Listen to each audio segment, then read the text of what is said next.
Hey guys, Militia of One here, and this is a video that I've been planning for a long time. Hopefully the birds don't distract from the audio.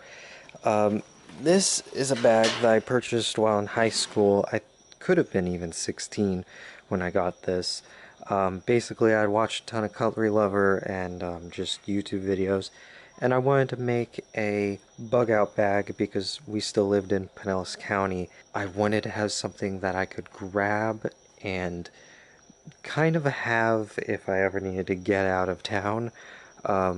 Since I've moved, what I would need for a bug out bag is completely different because I'm kind of in where I would want to bug out to. Also, since I put this together as a teenager, a lot of it doesn't make sense. I think I could definitely do a lot better. Also, this bag I got for like 20 bucks on Amazon.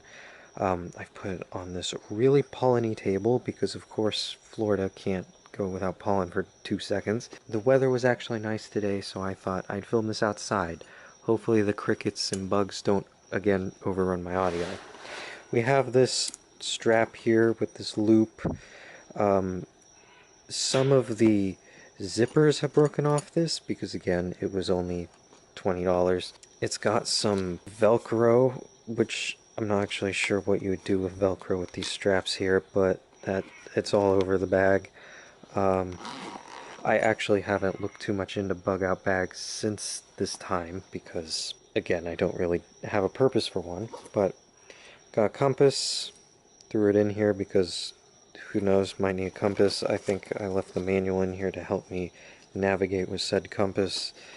A flashlight that's it's been in here for like 8 years, so yeah, the lights still work, or the batteries still work. Our neighbor has a cockatoo that they leave outside, so that's that dinosaur you hear screaming in the background.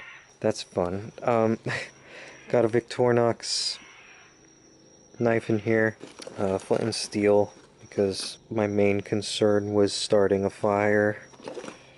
Even though I live in Florida, so heat wouldn't be an issue, but maybe food preparation and a light source. What did I put in here? Okay, so I wanted to have a, like, small Bible that I could carry in my bag, and this was the one I decided on. It has this, like, leather magnetic strap.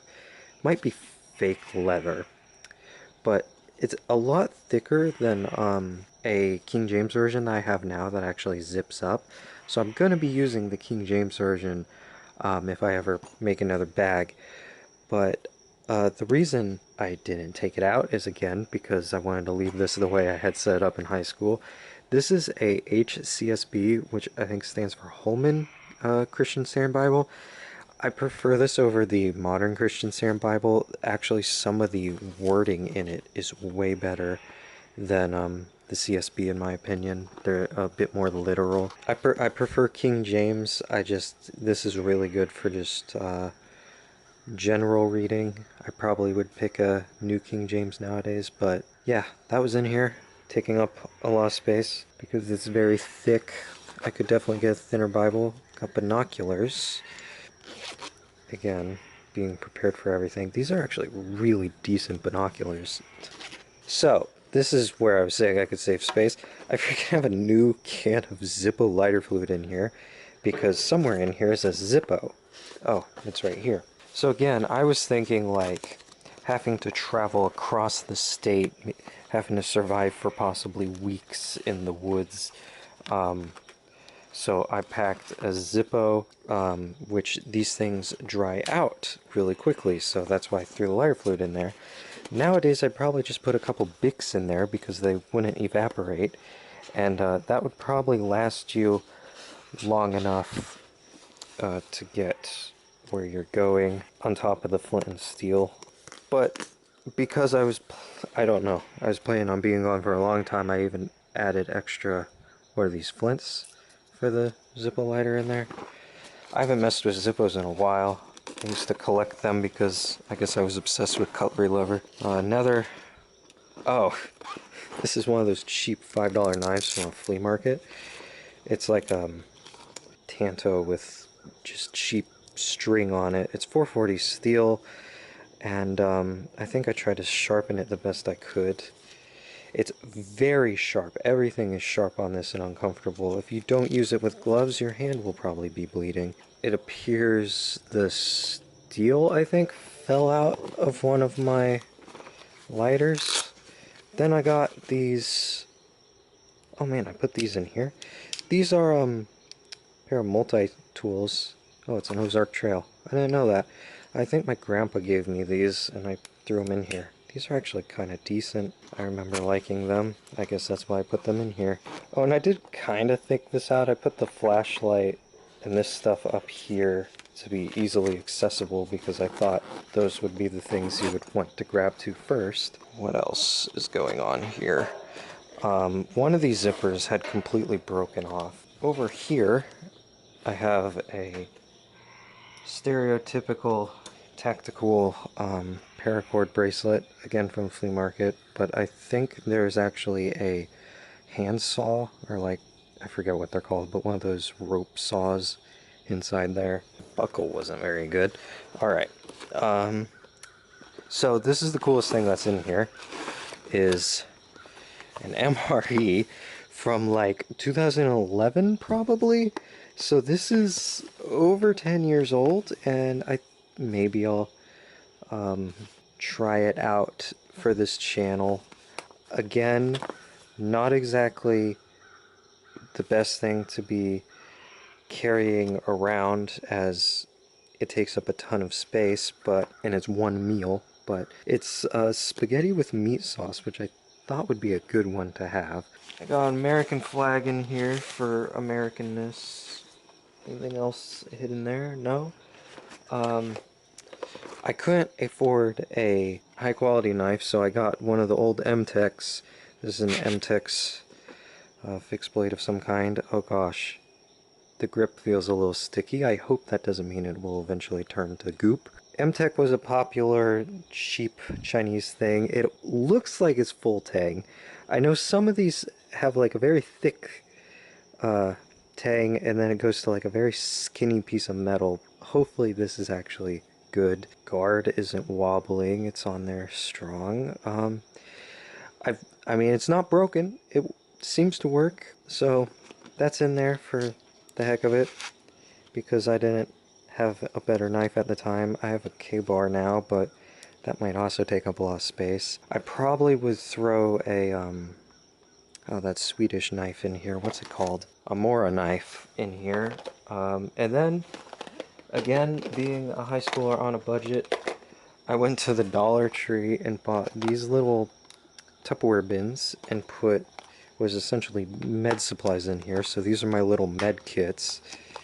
I don't actually know what's in here, so that's kind of funny. Antibiotic ointment, that's alright. I have a bunch of aspirins in here? Well then, I guess I was more prepared than I thought. Oh, an ibuprofen? What the heck? Alright, where did I get this stuff? Did I just raid my parents' medicine cabinet? Got some gauze and tweezers. Tweezers would be more useful than you would think. Alright, that appears to be the only things that are in here. I know there are other things I was planning on getting, but again, being a high schooler, I didn't have much money, so I didn't get them. I was actually gonna like prepare for every instance of everything, like having an inflatable raft and a fishing rod, and eventually my list on Amazon got so full of just prepping gear, and then I started to think, like, in what circumstance would I be running on foot across the entirety of the state instead of staying at home, at location, or possibly getting out by car? Like, I don't know. I was in high school and not thinking too clearly, but I wanted a bug out bag, so I spent some money on making this thing. Because I was preparing, again, for every circumstance, which, I mean, you should, but not so much that it slows you down where it actually becomes a hindrance regardless of what situation you're in. So I'm actually going to take this apart. I'm not sure if I'm going to use this bag or not, but I have another bag, and I was thinking of making a go bag that might be decent for, like, responding to a friend who's in danger, or something that I can easily throw into my car, not something that's intended for camping for weeks, essentially. Because even this wouldn't have cut it. It's all over the place, but I'm kind of, I think I was doing okay for being new to the prepping community and in high school. So let me know what you thought, if this is actually better than you thought it would be, or worse than you thought it would be. Thank you guys for watching, and I'll see you guys in the next video. You know what? As I was packing up, I completely forgot. Something that was in here that's no longer in here was a Army survival guide. I think my grandpa gave it to me, and it basically covers everything. It's kind of like a survival Google for if you don't have Google. So that was very useful to have in here. I think some people nowadays buy like SAS survival guides. And then I got paranoid. I was looking into like waterproof paper, and then trying to figure out what would be a writing instrument that would last forever. But I think the point of a go bag is that it would last you like a week or two, not something you could live off of for the rest of your life. So I'm still learning, and this was my first attempt to add a bug out bag back when I was living in Pinellas County and on a high schooler budget.